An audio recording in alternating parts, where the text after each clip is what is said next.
I mean, I went through situations later in my career where I played for head coaches, some younger, some older.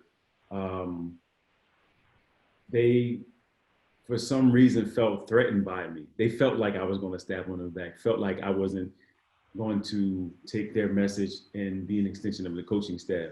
I even had when I was trying to play after the last season I played, I had a conversation with the coach and I said, look, I'm here for you. I'm an extension of you. I'm going to be the best locker room guy you have. If I don't play for 20 games, 30, 40 games, I'm still going to be me. I'm going to lead the team. Guys are going to respect me. Um, Guys are going to trust me. And I said, I'm not going to be snitching on guys. He's doing this, he's doing that.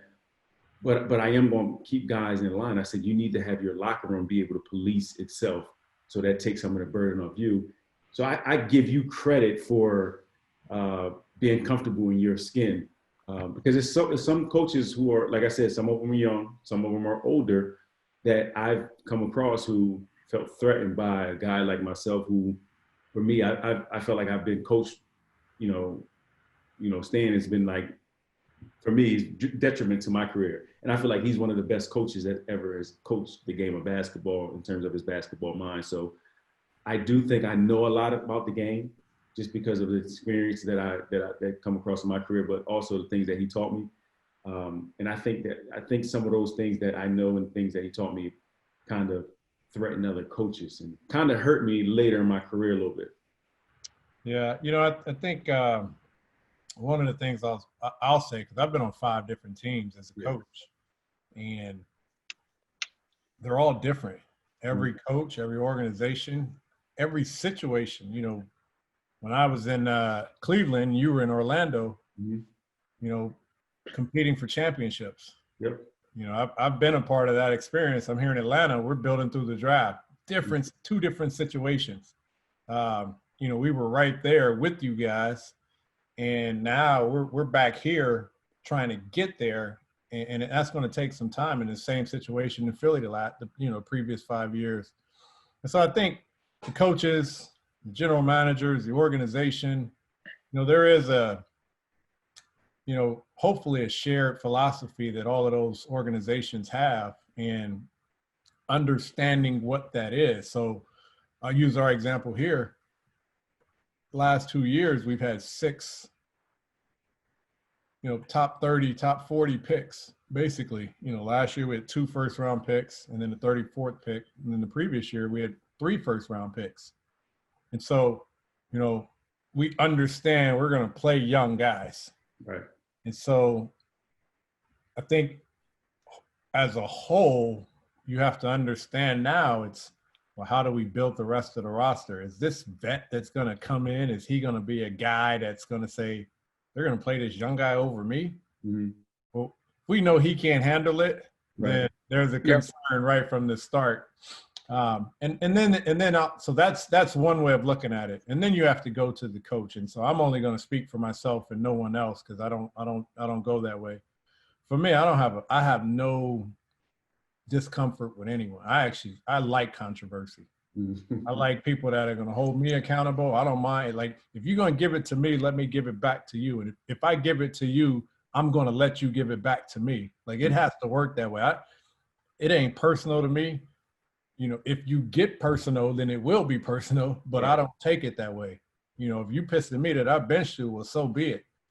But if you don't come to me prior to and say, Coach, let's do this scheme, I think this is going to work, and then you kill me in the media after, that's bad communication. Right. I asked you in the meeting, you guys want to hedge, you want to blitz? You didn't say anything. And then after the game, talking about, we should have been out there blitzing. Hold on.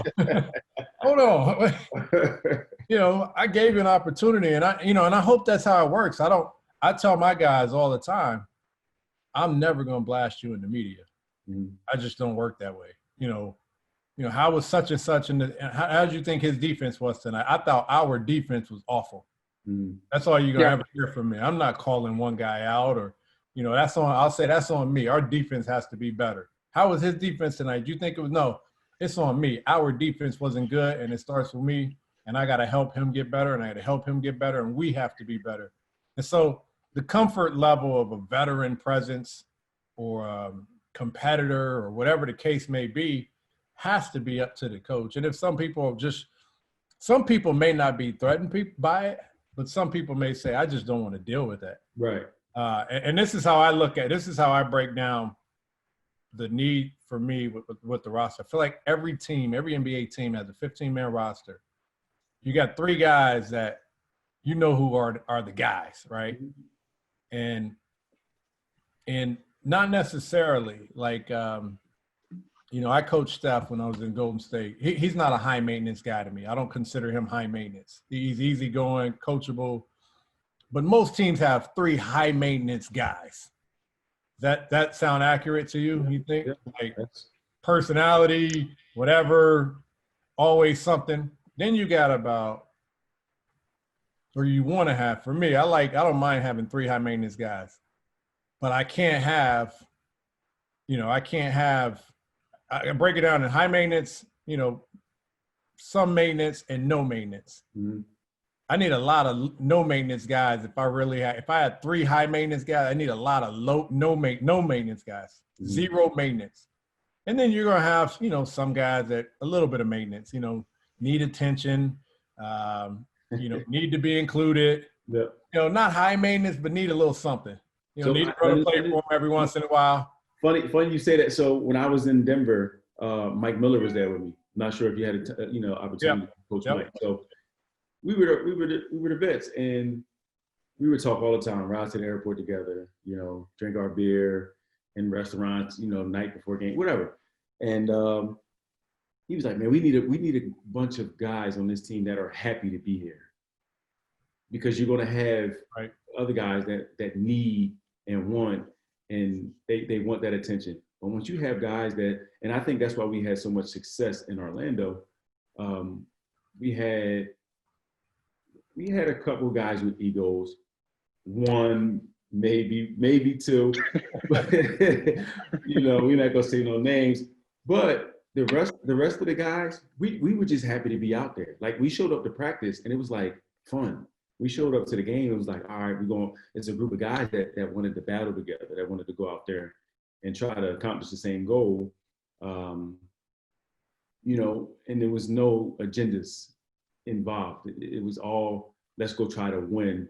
And I think Otis Smith, who was the GM, he put a bunch of high character guys together.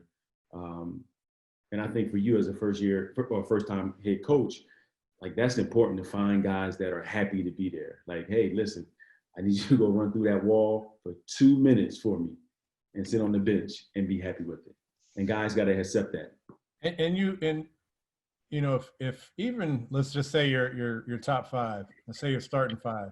If your entire starting 5 needs the basketball, you're in trouble. Yeah.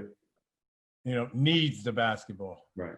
And that's the complement of how you have a roster. And so just going back to your original point, if someone for some reason thought in your situation that maybe you were low maintenance, not necessarily no maintenance, but low maintenance, just because you got a voice. So for some people, that's a threat. Mm-hmm. To me, I'm like, please show up. I need some voices. I got a young team. I need some voices. So I'm looking for voices. I'm looking for confrontation, to be honest with you. Mm-hmm. I got a locker room with great guys, young guys, and not a lot of voice. I want voice. I want competitors. I want professionals, and I want confrontation. Because I think confrontation is a challenge, a competitive challenge. Hey, man, you got to get back.